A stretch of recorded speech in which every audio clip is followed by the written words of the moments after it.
Luna, a small-sized pregnant bobcat, began acting unusually restless and clung to her caretaker Mark, refusing to let him leave.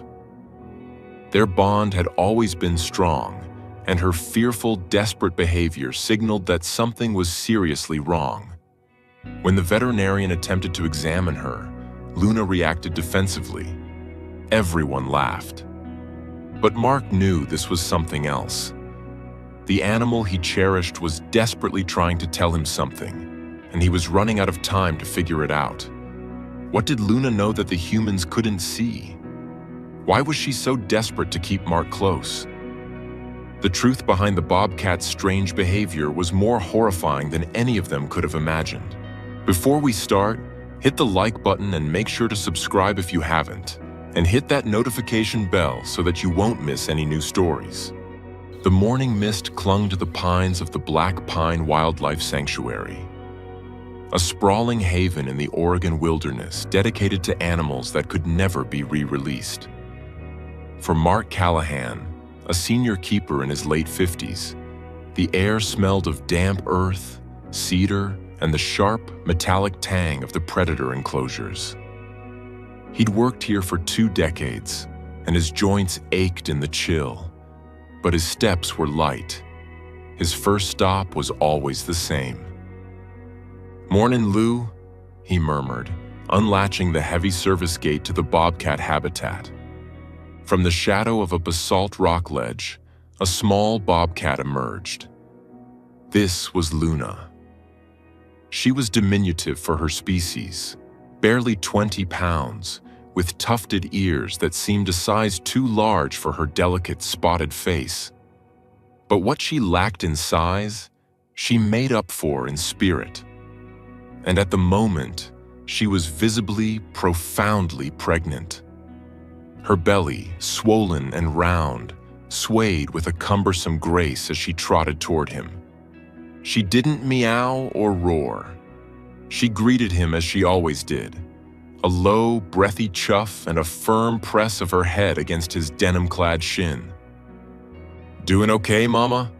Mark asked, his voice a low rumble. He ran a practiced eye over her. Her fur was glossy, her eyes clear. He'd been her primary caregiver since the day she'd arrived, 5 years prior, as a traumatized, mangled survivor of a poacher's leg-hold trap. Their bond was the talk of the sanctuary, a quiet, profound understanding built on patience and respect.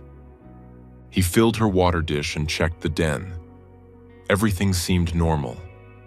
He gave her a final scratch under the chin, a privilege she afforded no one else, and stood to leave.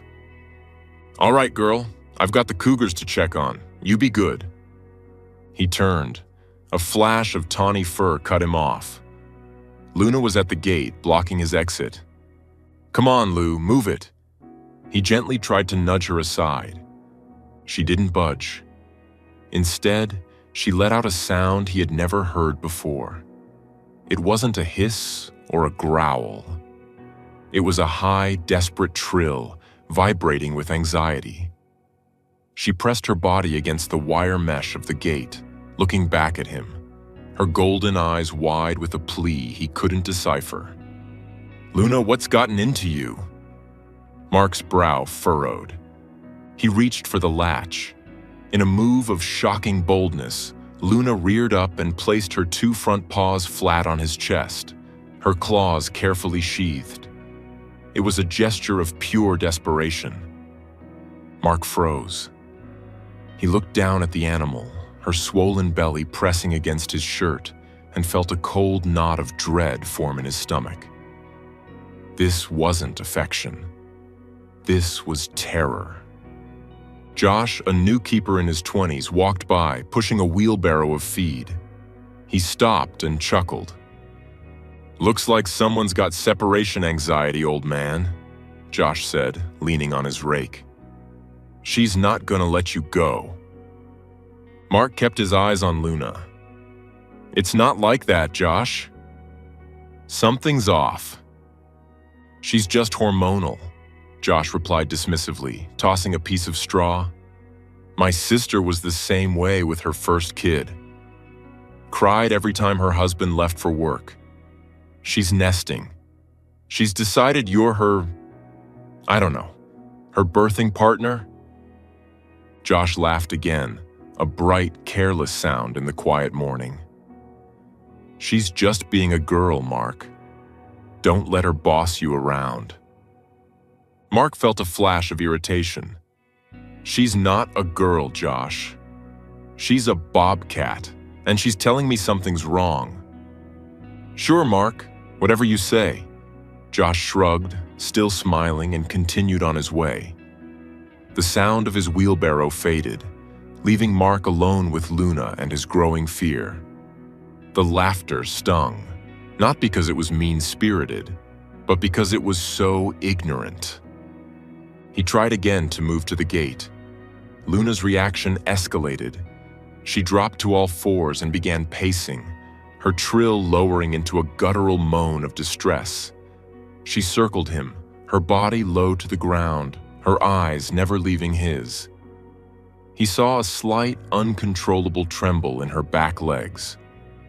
"Okay, girl. Okay, I hear you." Mark pulled his radio from his belt. "Sarah, it's Mark at the Bobcat enclosure. You need to come down here. Now." A crackle, then the clear, no-nonsense voice of Dr. Sarah Bennett, the sanctuary's chief veterinarian, replied. "What's the visual, Mark?" Her vitals on the remote monitor looked fine an hour ago. "The visual is a pregnant bobcat who is physically refusing to let me leave the habitat," Mark said, his voice grim. "She's in distress. It's not behavioral, Sarah. It's physical. I think she's in pain." A weary sigh came over the radio. "On my way. Don't engage further. I'll be there in 5. Mark sat down on a flat rock, a gesture of submission. "I'm not going anywhere, Lou," he whispered. Luna, hearing the change in his tone, crept forward. She laid her head on his knee, her body shaking, and let out a sound that was perilously close to a whimper. Mark stroked her head, his heart hammering against his ribs. He had no idea what was wrong, but he knew one thing for certain. Luna was terrified, and she believed he was the only one who could help. Dr. Sarah Bennett was a woman who trusted data. She lived by blood panels, temperature readings, and ultrasound images. She respected Mark's intuition. It had been right more than once. But a feeling was not a diagnosis. She arrived with her kit and stood outside the enclosure fence, observing. "She looks fine, Mark. She's alert, responsive." Just come inside," Mark said, standing slowly. The moment Sarah unlatched the gate and stepped inside, Luna transformed. The desperate, trembling animal vanished. In her place was a 20-pound bundle of fury. Her ears flattened to her skull. Her lips peeled back to reveal black gums and teeth of shocking white. A low, rattling hiss filled the air, a sound from the very dawn of time. She placed herself squarely between Mark and the vet. "Okay, so she's defensive of you," Sarah said, stopping a safe 10 feet away. "That's classic guarding behavior. Combined with the hormones, it explains." "No, you don't understand," Mark cut in, his voice tight. "This is different. To understand, you had to know Luna's past." Mark knew it better than anyone. He had been the one to get the call from the Fish and Wildlife Service 5 years ago. A rancher had found her, an adult, in a rusted, illegal leg-hold trap. She had been there for days, dehydrated and septic. The trap had crushed her rear paw. But worse, she had given birth while trapped. The tiny, stillborn kittens were beside her in the dirt. The rancher had wanted to shoot her. Mark had intervened. He had been the one to hold her down while the vets at the clinic, strangers in white coats, had amputated 2 of her toes and pumped her full of drugs. He was the one who had cleaned the weeping wound for months. He had been the bad guy who brought the pain, but he was also the good guy, who brought food, clean water, and spoke in a low, steady voice. It had taken a full year for her to recover, and 2 years for the trust to form. Luna's mind had drawn a simple, indelible line. Mark meant safety. Vets, with their sharp smells of antiseptic and their probing hands, meant the trap. They meant the loss of her babies. And now, here was Dr. Bennett, a vet, standing between her and Mark, her only safety, while the same terrible deep-body wrongness was happening all over again. "She's associating me with her trauma," Sarah diagnosed, her voice softening with clinical understanding. "She's panicking." "Let me try and calm her," Mark said. He knelt, keeping himself between Luna and Sarah. "Hey, Lou, it's okay. You know Sarah. She's a friend. She just wants to help." He motioned for Sarah to approach slowly. But the moment Sarah took a step, Luna lunged, not at Sarah, but at Mark, hooking her claws into his jeans and trying to drag him backward, away from the threat. "Damn it," Mark hissed, his face pale. "I can't get near her, Mark," Sarah said, backing away, "and I can't check her vitals from here. That trembling isn't good. It could be anything from preeclampsia to a breech birth. We have to sedate her." "The sedatives?" Mark's voice cracked. "Are they safe for the kittens?" "At this stage? It's a high risk, a very high risk," Sarah said bluntly. "But if she's in a critical state, we're risking all of them by waiting. It's your call. You're the only one who can get a pole syringe near her." Mark looked at Luna. She was panting now, her sides heaving. She was in pain, terrified of the help being offered, and begging him, the one person she trusted, to make it stop. He felt a wave of nausea. He was going to have to betray her trust to save her. "No," he said, standing up. "Not a pole. Not here. She'll fight it. The adrenaline will spike, and it'll be worse. We'll do it differently. We'll bring the transport crate in. I'll get her in. We take her to the clinic. And, Sarah, get the soft restraints, the padded ones we made for the eagles." Sarah nodded, her face grim. "Okay, let's move, fast." The sanctuary clinic was a small, sterile building that smelled of bleach and fear. It took 3 of them, Mark, Sarah, and a subdued Josh, to get Luna onto the stainless steel examination table. Mark had managed to coax her into the crate, but the moment she was in the clinic, she had gone frantic. Now she was secured, not by ropes, but by wide padded Velcro restraints that held her body secure without causing pain. It was a technique they'd developed for birds of prey, but it worked. She was immobilized, but not trapped. Still, she fought, twisting her head, her eyes wild. "Mark, she's going to hurt herself," Sarah warned, prepping a small ultrasound machine. "I'm right here, Lou," Mark said, moving to her head. He put his gloved hands on either side of her face, forcing her to look at him. "I'm right here. I'm not leaving. You are safe. I promise you, you are safe." She let out a final, despairing growl, and then, as if a string had been cut, went limp, her gaze locked on his. She was still trembling, but she had surrendered, placing her fate entirely in his hands. "Okay," Sarah said, her voice low. "Josh, dim the lights. Mark, keep talking to her." Sarah applied the gel to Luna's shaved belly.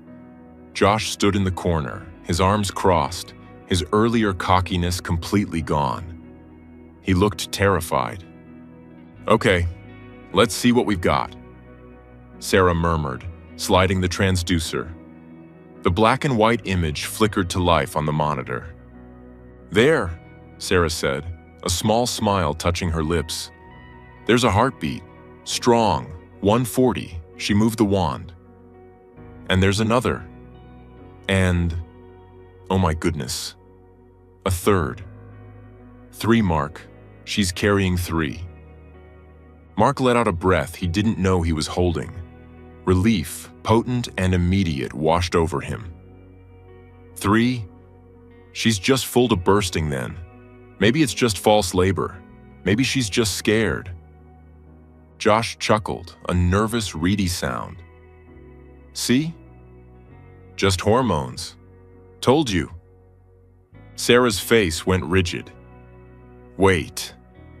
Her smile was gone. She was all business. Mark, look at this. She pointed to a dark, amoebic shape on the screen, nestled just behind one of the flickering kitten sacks. That's not a kitten. That's fluid, a lot of it. Fluid? Mark asked, his blood running cold again. It's outside the amniotic sacs. It looks like it's on the uterine wall itself. Her movements became fast, efficient. She prepped a long, fine needle. I need to draw a sample. Mark, hold her. Hold her steady. Mark didn't take his eyes off Luna's as he felt the tiny prick of the needle. Luna tensed, a low groan escaping her, but Mark just whispered, "It's okay. I'm here. It's almost over." Sarah drew back the plunger, the syringe filled with a thick, cloudy, greenish-yellow fluid. She looked at the syringe, then at Mark, and all the clinical detachment fell from her face. "Oh, Mark," she whispered, her voice thick with sudden, terrible understanding. "It's a uterine infection. A bad one. Pyometra, or something close to it." Josh in the corner finally spoke. "What does that mean?" "It means," Sarah said, her voice shaking slightly, "that she's dying. The infection is localized for now, but she's going septic. If that wall ruptures, the infection floods her system. We lose her in minutes. We lose all of them." Mark finally understood. The pieces slammed into place, each one a separate physical blow. The restlessness, the trembling, the pain, the desperate pleading eyes. She wasn't being hormonal. She wasn't nesting. She wasn't having separation anxiety. She knew, Mark whispered, his throat closing. He looked at the animal on the table, who had trusted him even as she was being tied down. She knew she was sick. She couldn't tell us. She was asking for help. The truth of the morning, of the entire last 24 hours, landed on him. The laughter from Josh, the casual dismissal, his own confusion. Mark leaned his forehead against Luna's, and for the first time in his 20-year career, he wept. The tears streamed from his eyes, hot and silent, dampening the soft fur on her head. "She was telling me," he choked out, his voice breaking. "God, Sarah, she was telling me. And we were laughing." Josh made a strangled sound.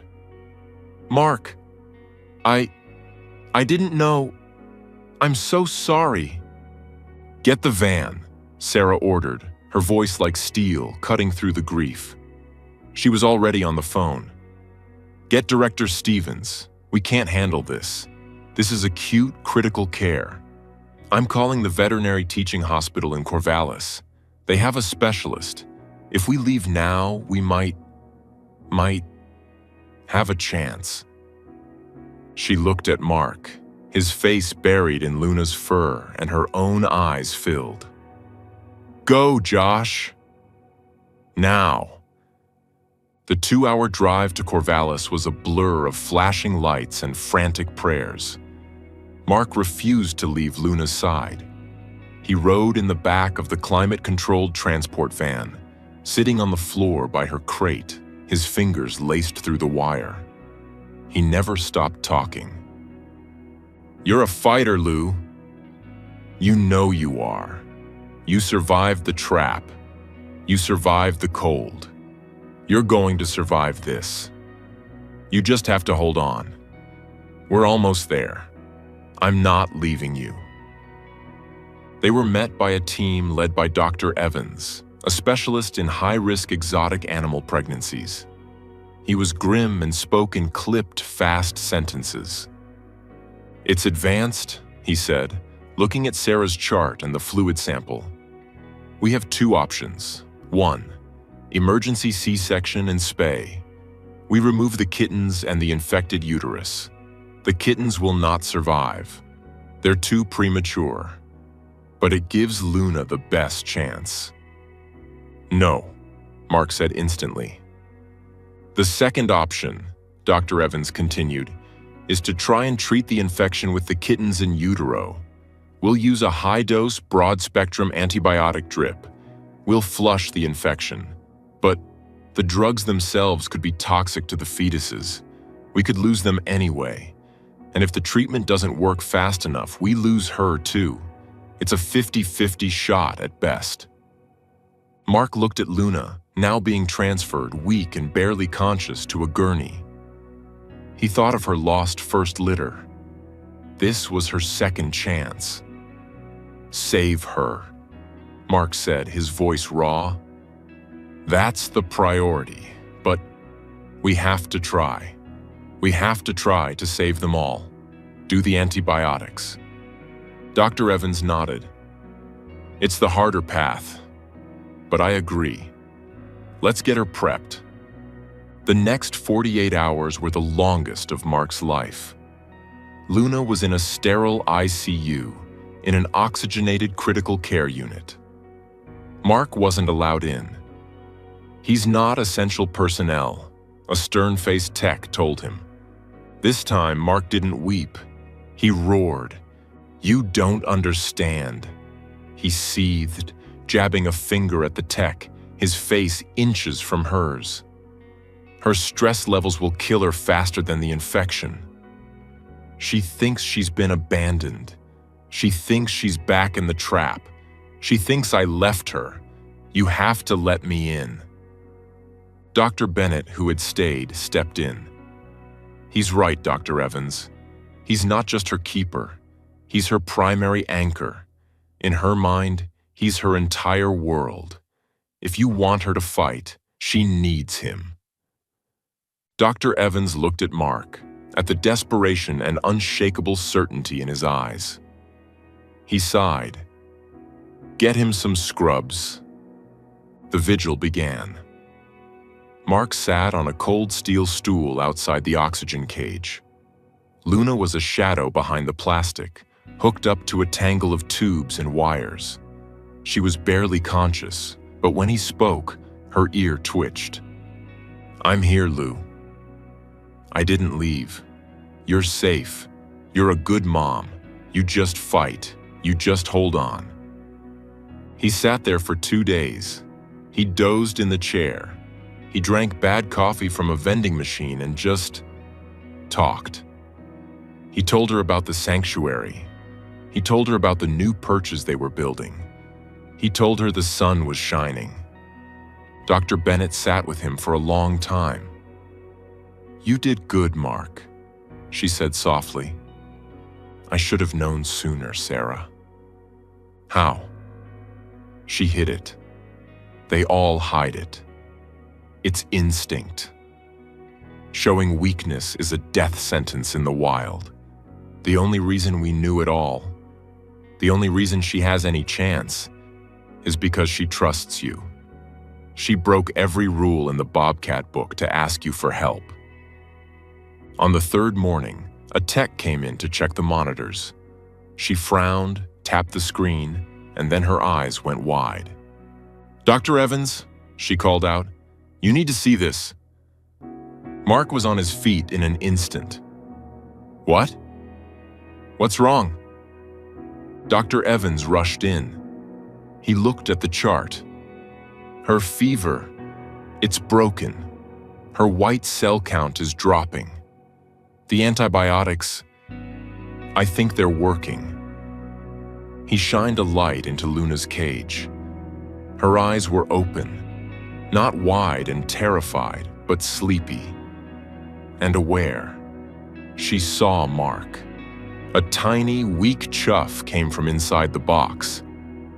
The recovery was slow, but it was steady. The infection, caught on the very precipice of disaster, began to retreat. Luna was moved out of the ICU and into a private recovery room. The new protocol involved not just medicine, but Mark. He was there for every checkup. A new tentative bond formed. Dr. Bennett would come in to check the IV line. Luna would tense, and Mark would put his hand on her. "It's okay. Sarah's a friend," and Luna, trembling, would allow it. Sarah, the vet, was no longer just the trap. She was the one who came with Mark. She was part of his safety. When the day came to return to the sanctuary, the entire staff was waiting. There was no laughter, only a quiet, profound respect. Josh was the first to help carry her crate to her habitat, which had been refitted with new high-definition remote cameras and a climate-controlled den. "I'll never second-guess your gut again, Mark," Josh said quietly, his face full of shame and admiration. "We all learned something," Mark said, clapping him on the shoulder. "Now let's let her rest." Weeks passed. Luna's strength returned. She roamed her habitat, her belly still swollen, but her step sure. She was a survivor. Then, one bright May afternoon, Mark was doing his rounds. He stopped at Luna's enclosure, not to check feed or water, but just to watch. Luna was not in her usual sunning spot. He walked closer to the new insulated den box, and he heard it. A high-pitched, mewling squeak. His heart stopped. He waited, holding his breath. A moment later, Luna emerged, stepping backward out of the den. She looked tired, but she looked proud. She turned her head, her golden eyes finding Mark where he stood, 20 feet away. She gave a low, soft chuff. "Come. See." And then, tumbling out behind her on wobbly legs, came two tiny, spotted, blue-eyed bobcats. One was bold, the other shy. They looked at the giant, strange-smelling world with utter confusion. Mark sank to his knees, pressing a hand to his mouth. The ordeal had taken a toll. They had lost the third kitten. But two had made it. They were healthy. They were perfect. Luna, the survivor of the trap, the mother who had fought a war inside her own body, had won. She watched her kittens explore a blade of grass. Then she walked across the enclosure, straight to Mark. She didn't press her head against his shin this time. She stood beside him as he knelt, and she rubbed her cheek against his shoulder. And then, for the first time in the 5 years he had known her, Luna did something new. A deep, vibrating rumble started in her chest. It was a sound of pure, unadulterated contentment. She was purring. Mark put his arm around her, and the keeper and the bobcat sat there together, watching the new life that, together, they had so desperately and so profoundly saved.